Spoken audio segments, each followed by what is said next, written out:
Hello স্টুডেন্টরা, tuition রুমে তোমাদের স্বাগতম। আজকে আমি ক্লাস 8-এর ইংলিশ পড়াবো।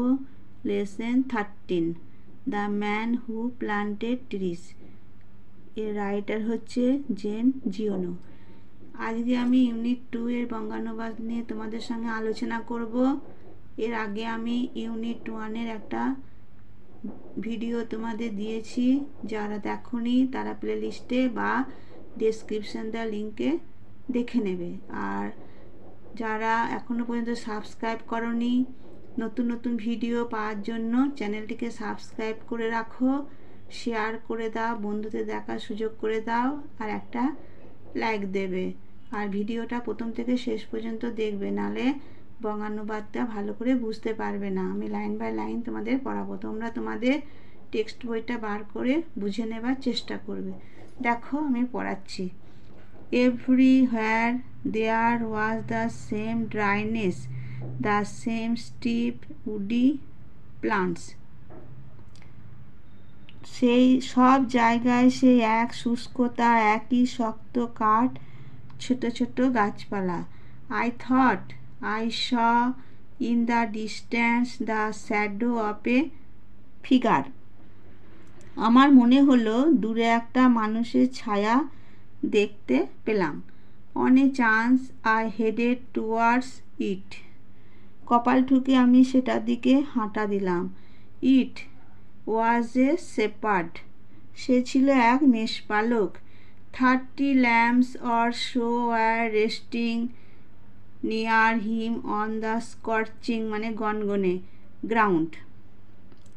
তার কাছাকাছি গনগনে মাটিতে গোটা 30 ভেড়া বিশ্রাম নিচ্ছিল। He gave me a drink and a little later he led me to shepherd cottage.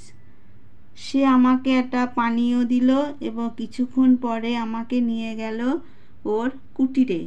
He shared his soup with me. সে ওর স্যুপটা আমার সঙ্গে ভাগ করে খেলো। It had been agreed immediately that I would pass the night there, the closest village being still more than a day and a half further on. তখনই এটা ঠিক হলো যে আমি রাতটা সেখানেই কাটাবো। সব থেকে কাছের গ্রামটা যেহেতু আরও প্রায় 1.5 দিনের পথ। There are 4 or 5 villages dispersed মানে যে ছড়িয়ে পড়লো, far from one another on the flanks হচ্ছে পার্শ্বদেশ, of the hills in this area. ওই অঞ্চলে পাহাড়ের নানা দিকে 4-5টা গ্রাম ছিল দূরে দূরে ছড়িয়ে ছিটিয়ে। They are inhabited by woodcutters who made charcoal. গ্রামগুলোতে কাঠুরেরা বাস করে যারা চারকোল বানায়। The shepherd took out a bag and put a pile of acorns মানে হচ্ছে ওক গাছের ফলগুলো out onto the table. মেষপালক একটা ব্যাগ বের করলো আর টেবিলের ওপর এক ওক গাছের ফলগুলো ঢাললো।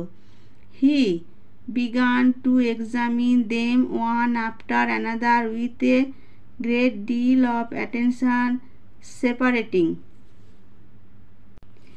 the good ones from the bad. অত্যন্ত মনোযোগ দিয়ে সে ওগুলোকে একটার পর একটা পরীক্ষা করতে শুরু করলো, ভালোগুলোকে খারাপগুলো থেকে আলাদা করতে লাগলো। When he had before him 100 perfect acorns, he stopped and went to bed. ওর সামনে যখন 100টা ঠিকঠাক ফল জমা হলো ও থামলো আর আমরা ঘুমোতে গেলাম। The company of this man brought me a feeling of peace. এই মানুষটার সঙ্গ আমাকে একটা শান্তির অনুভূতি যোগাতে পেরেছিল। He gave me the impression that nothing could disturb him. ওকে দেখে আমার মনে হয়েছিল যে কোনো কিছু ওকে বিচলিত করতে পারে না। I was intrigued and I wanted to find out more about this man. Intrigued মানে হচ্ছে কৌতূহল। আমার কৌতূহল হচ্ছিল, আমি এই মানুষটার ব্যাপারে আরও জানতে চাইছিলাম। এটা ছিল ইউনিট 2 এর বঙ্গানুবাদ। তোমরা তোমাদের টেক্সট বইটা বার করবে, আমার ভয়েস শুনে শুনে বঙ্গানুবাদটা বুঝে নেবার চেষ্টা করবে।